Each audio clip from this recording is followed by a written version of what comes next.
Hey guys, this is Juan from Team Sketch to React. Today I'm going to show you how to fix, say that you have built your prototype. In this case I built it in Lunacy. It's looking really sweet. I have tested it here. Marcode, like this, looks good. Let's go to the start screen. Boom. It's awesome looking, nice stuff, stuffy stuff. Yeah, one thing that is can be a bit confusing when our simulator does not have click events, so you need to actually click over here. It just shows what you're doing here, so that can be very confusing. We should actually remove the click thing here in a future update. Here, if you click here, nothing will work, but it works in the main window. So you click here and you see if, for example, I want to look at this in iPhone 13, etc., etc. So I have built this, exported it, I have run my installation commands from Visual Studio Code. You can use another text editor if you want, and I have ended up in Xcode here, and I have launched a couple of simulators, and I'm super happy. First of all, I designed this for iPhone 11. So when I look at the simulator for iPhone 11, which is this one, I also made sure that it was point accurate. So all of these have been set to point accurate to show me how it actually looks. So I fire up the iPhone 11 simulator like that. It looks sweet. Everything looks awesome like that. I'm really happy with the in and out animations between these two artboards here. Like that. Let's go here to this one. And then I decide, okay, I want to look at an iPhone 11 Pro that has another screen dimension. Like that. And here we can see that this one is not centered. And oh, this is looking really bad. Let's fire up an iPhone 13 and see if we have the same problem. It looks better in this point, like from here to there. Here we have the same issue. It should look like this. So how do we fix this? It's actually easy. So we go to Lunacy, and now we're going to learn about prototype fluid. So by default I have just used prototype on this one. Let's just see what happens if I just add dash fluid to this container. And then of course we cannot see it in Xcode, since we need to look inside our app. We need to re-export. I will show you how easy this is. Like that. And we look here, it looks bonkers, total bonkers. But if I do this, you will see that this one, it will actually fit to the screen width. Which is really nice. So let's just, what size? We had 11 Pro. I'm going to see Pro Max. Sometimes this one you need to do like that and then go like that. So here we have 11 Pro Max, which should be similar to this iOS simulator 11 Pro. And you can see that we are here now. Sorry, there are a lot of screens now. This is in Marcode. You can see that this looks nice now. So let's just fix this also then. I think it was this one that looked a bit bonkers. Here is an 11, and let me just go here like that. 11 iPhone 13. Yeah, so we have an issue here. Let's see how we can fix that. So again, let's use prototype fluid. and here I have actually separated them a bit. Let me go through how this is set up. So we have the burger, the happy burger, and then we have this container here. When I say container, the only thing I have actually done is grouped all the graphical elements and called the group prototype. So that is a container. And then I have added all these animations that you actually add using something called Animate style, Animate CSS. And it's super simple because this one doesn't require you to actually upload to anywhere. You just use the markup attached to the layers and groups. So we will call these ones containers from now on.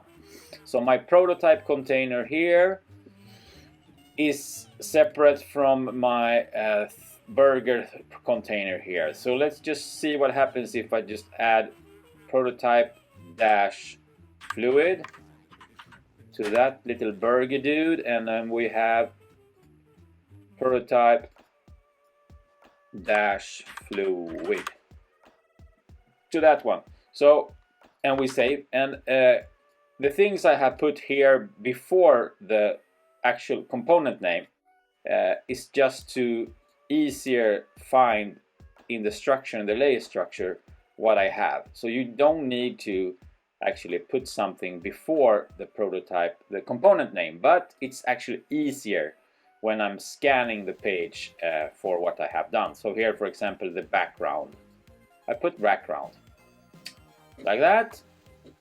Let's look inside Marcode,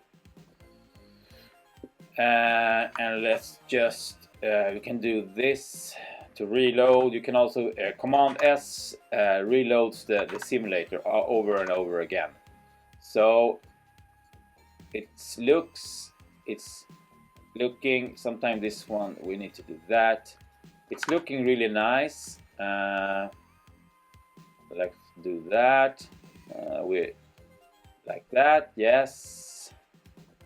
Like that, yes. Now our simulator has woken up from its deep sleep. It's looking good.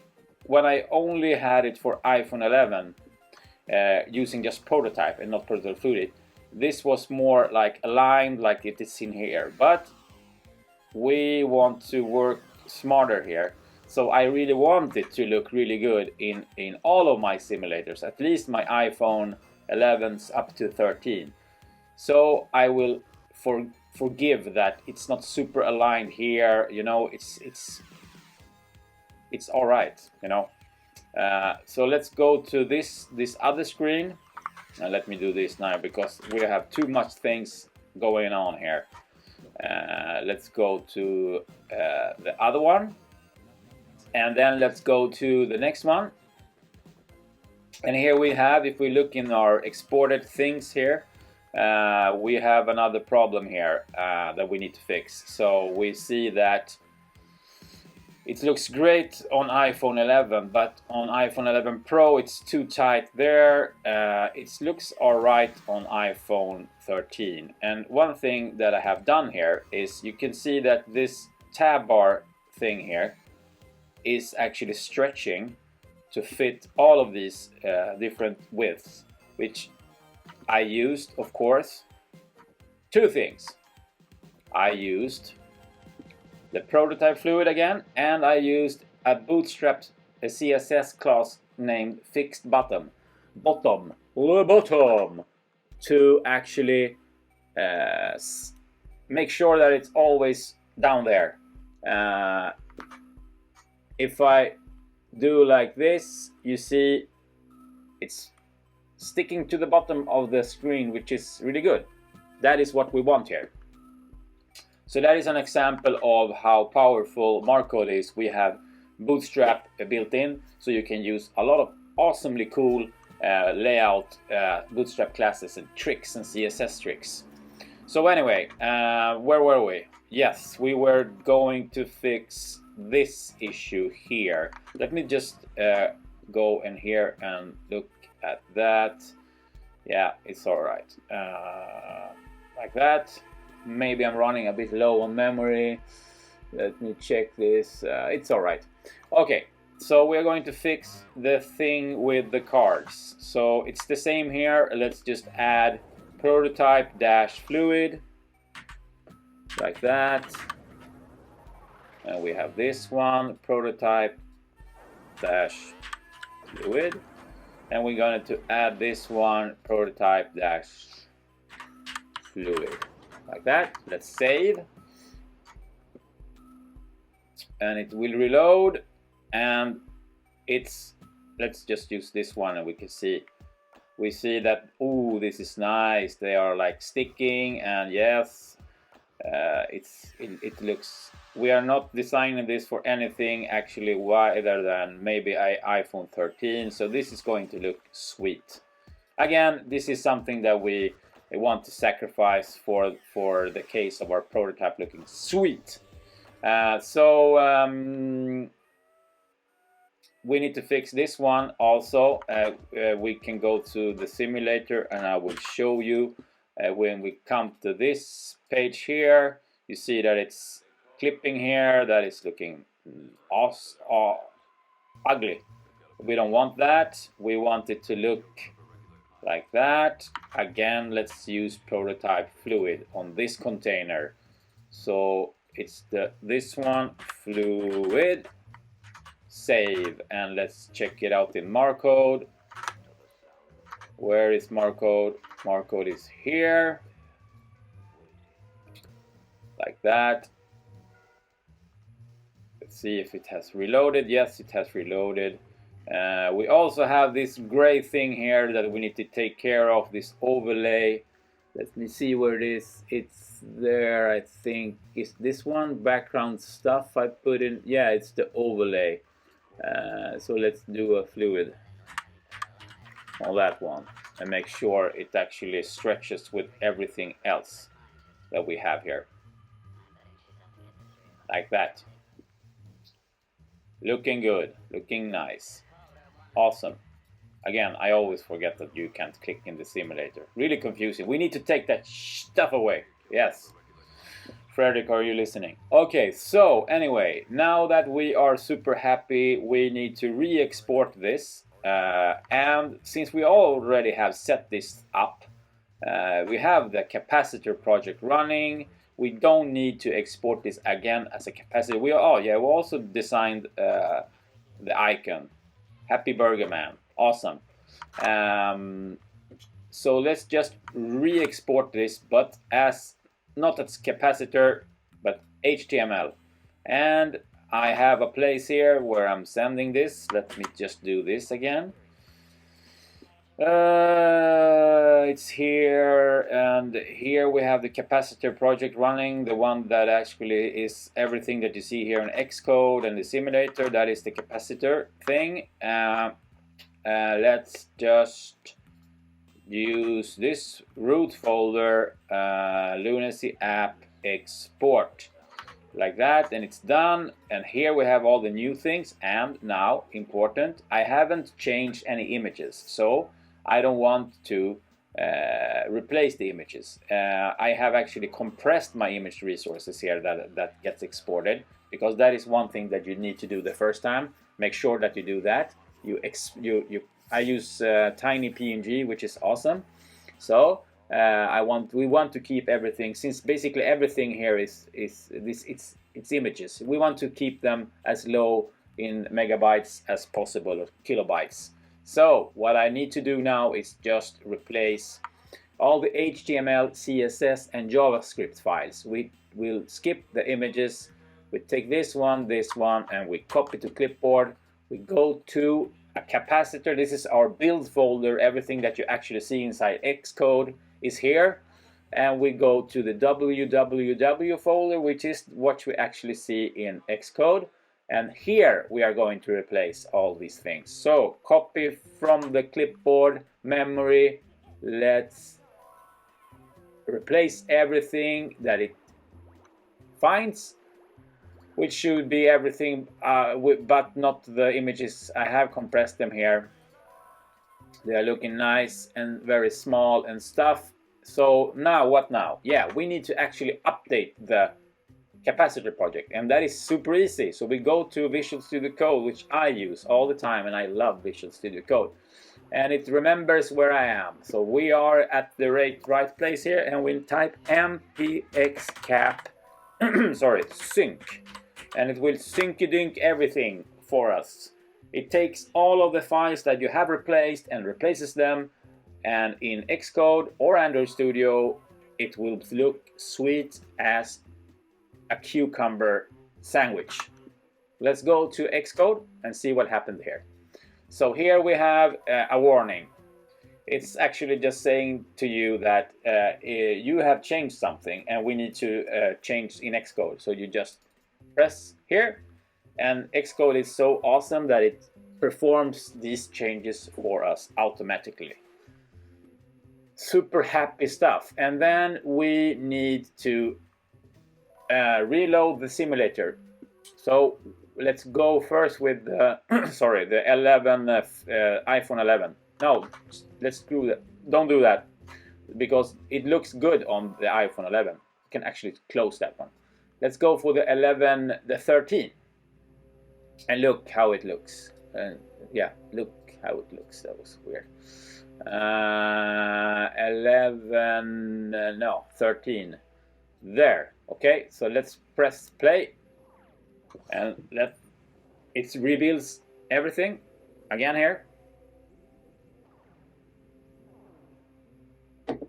And now let's look at this. Looks really sweet.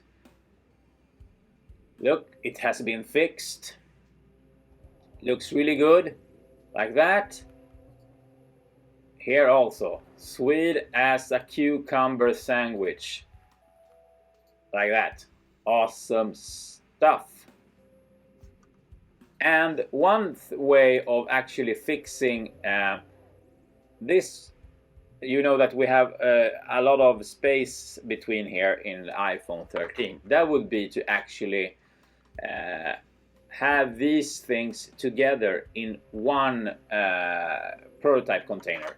But I think I made the choice of not doing that, since I wanted to animate the elements separately. So, you know, this is, you need to balance these things. For me, I'm totally fine with this, that it will look like this on an iPhone 13, and then when I'm looking at it at an iPhone 11, where I actually designed it for the first place, it would look like this. Let's look at that.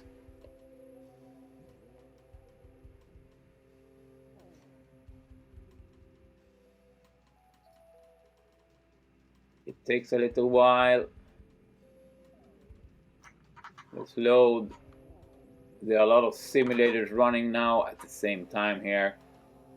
My poor computer is crying. It's rebuilding everything. There we go. Like that. You see there, it looks like that there. And it will look, and on an iPhone 13, you have a bit more spacing. I don't care. I think it looks great. Here we see we fixed that one. The blogs page looks nice. You know, we have the spacing. It's a bit more spacing there, but you know, for me it's totally fine. I want this to work on as many devices as humanly possible. So I will buy into that solution. That's it for this time. I hope this was entertaining and informative. Have a great day. Cheers.